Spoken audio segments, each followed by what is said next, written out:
La modernité, c'est un projet qui se situe dans l'histoire, qui a eu un début il y a à peu près 400 ans, qui s'est déployé très fortement depuis 200-250 ans, et qui aujourd'hui est en train de se terminer.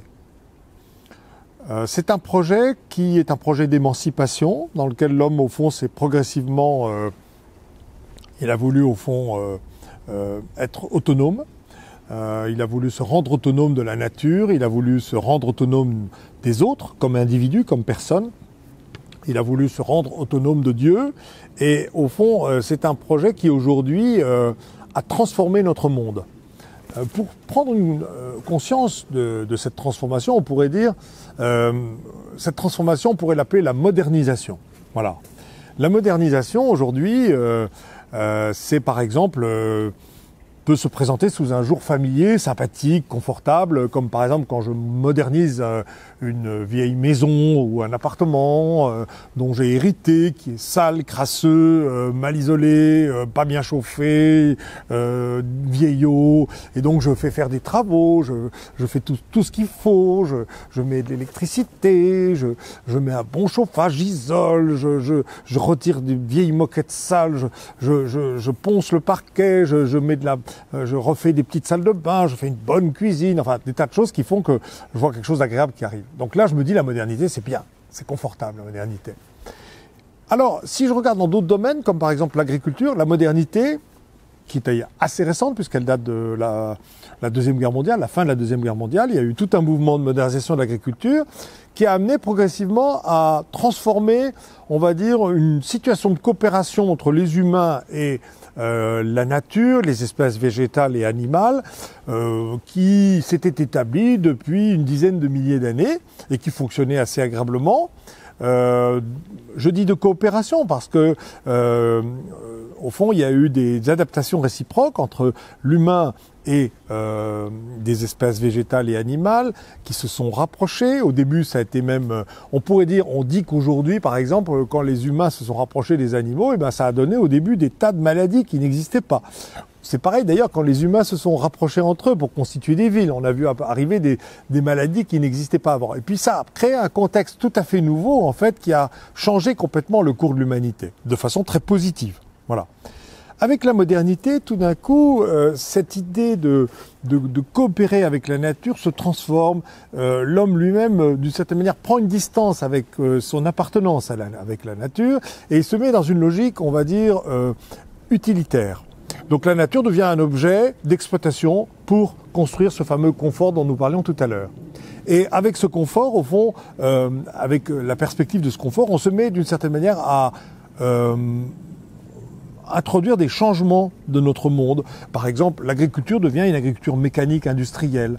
Le sol devient un substrat chimique. Il ne s'agit plus là de travailler avec un sol vivant.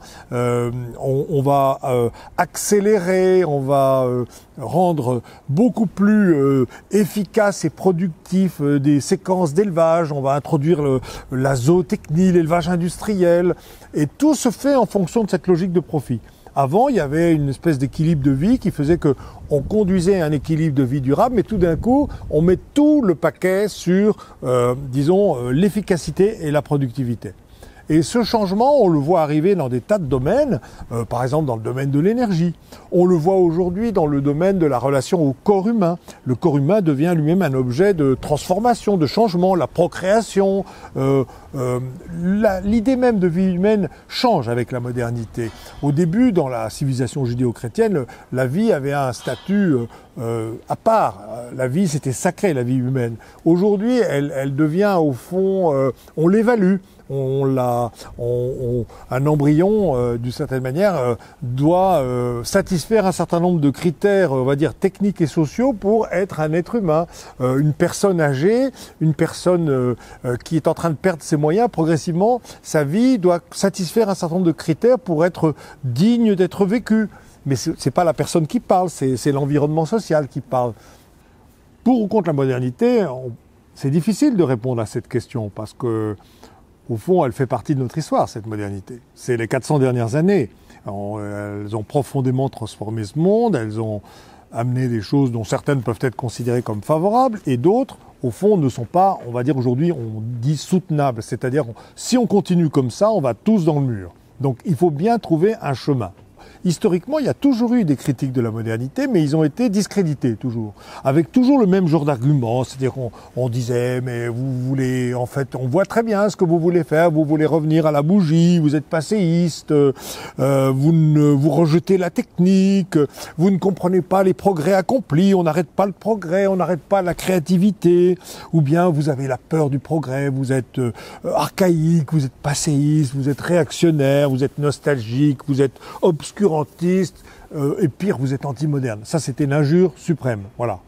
Donc, on ne pouvait pas lever la main, mais aujourd'hui, on se dit, bon, bah voilà, la situation, c'est que là, tout ça, ça va, grosso modo, je suis un peu dans la situation du gars qui est dans un avion, on me dit, les 2 réacteurs sont en flammes, on y va tout chousse, donc il faut tout de même se lever pour se dire, attends, est-ce que c'est inéluctable? Eh bien moi je dis non. C'est là que je pense que nous sommes sur quelque chose qui se termine, parce que nous en voyons les effets, et nous pouvons aujourd'hui nous interroger sur de nouveaux chemins. Voilà. Et ces nouveaux chemins, en fait, d'une certaine manière, c'est pas jeter avec le bébé avec l'eau du bain. Par exemple, la technique n'est pas le fait de la modernité. La technique accompagne l'homme comme son ombre depuis que l'homme est homme. C'est même c'est un des éléments qui fait l'homme. C'est le fait qu'il va mobiliser de la technique en dehors de son corps. Donc, cette technique, ce qu'il faut, c'est sortir d'une situation où elle va se déployer sans qu'on sache très bien pourquoi, ni comment, ni que ça ait aucun sens, mais que j'ai juste à m'adapter à la technique. Non, c'est le contraire qu'il faut faire. C'est-à-dire qu'il faut mettre la technique au service de l'humain. De même que, par exemple, il ne s'agit pas de préférer le passé, il s'agit de reprendre l'orientation de l'avenir. Donc, au fond, cette société que nous subissons, quand on dira, mais des innovations techniques, alors qu'est-ce que... Mais en réalité, les innovations techniques, les 3/4 du temps, nous les subissons, nous ne les souhaitons pas. On s'adapte. On rentre dedans, mais on découvre un monde dans lequel ça nous fait rentrer, mais on s'en aperçoit après coup et trop tard. Il y a un sociologue américain qui s'appelle Langton Winner, qui dit il faut faire très attention quand on propose une nouvelle technologie, parce qu'en fait, une nouvelle technologie, elle porte avec elle tout un monde, des rapports sociaux, des rapports de pouvoir, des formes de distribution des ressources, des monopoles d'information. Et on devrait être aussi attentif que quand on vous propose une nouvelle loi. Soyons bien attentifs, quand nous proposons des progrès, regardons, formons-nous, prenons le temps qu'il faut pour regarder finalement à quel monde ça nous introduit. Parce que ce monde, c'est à nous de le construire, c'est à nous de dire si ça va dans le bon sens ou pas dans le bon sens. De même que on pourrait dire, face à la modernité, qu'est-ce que nous allons reprendre, qu'est-ce que nous allons laisser? C'est certain que dans les époques, les quelques siècles dont nous sortons aujourd'hui, il y a toute une série d'acquis en matière de droits de l'homme. Par exemple, on a laissé de côté la peine de mort, de même que on voit bien qu'il y a toute une série d'éléments d'émancipation, par exemple de la condition féminine, qui sont intéressants, qu'il faut reprendre, mais pour autant ne pas se laisser enfermer dans des projets mortifères. On voit bien que aussi, sur la question de la nature, là, nous sommes dans une fausse route. Parce que, finalement, cette relation utilitaire que nous avons construite avec la nature amène à sa destruction, donc à terme à notre propre destruction. Et là, nous avons à retrouver un nouveau chemin. Et c'est là que nous devons sortir de cette modernité et réengager une relation, on va dire, bienveillante avec la nature. Et c'est pour ça que les activités agricoles, mais pas les activités agricoles industrielles, les activités agricoles, on pourrait dire paysannes, sont tellement intéressantes comme piste, comme chemin de reconstruction de cette relation. Pour ou contre la modernité, j'aurais tendance à dire qu'elle fait partie d'une certaine manière de mon passé, mais je la situe du côté du passé et certainement pas du côté de l'avenir. Et je pense que, ayant touché ce gros héritage, eh bien, je vais faire un travail sérieux pour savoir ce que je laisse de côté. Il y a pas mal de choses que je vais laisser de côté et ce que je vais préserver.